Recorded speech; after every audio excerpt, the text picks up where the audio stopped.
تازہ ترین ویڈیوز کے لیے چینل کو سبسکرائب کر کے بیل آئیکن اور آل نوٹیفیکیشن پر کلک کریں تاکہ آپ کو ملے ہر اپڈیٹ سب سے پہلے۔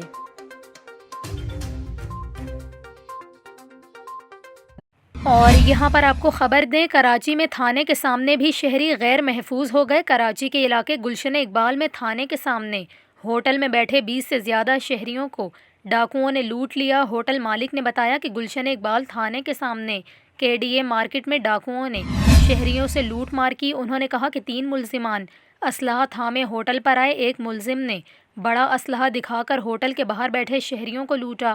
واقعے کے بعد متاثرہ افراد نے تھانے میں احتجاج کرتے ہوئے کہا کہ ڈکیتی کے واقعے کے بعد پولیس نے گشت بڑھانے کے بجائے ہوٹل کو ہی بند کر دیا۔ دوسری جانب واردات سے متعلق گلشن اقبال پولیس نے اب تک کوئی موقف نہیں دیا۔ واضح رہے کہ متاثرہ ہوٹل سے چند قدم کے فاصلے پر 2 ہفتے قبل بھی ایک ہوٹل کو لوٹا گیا تھا۔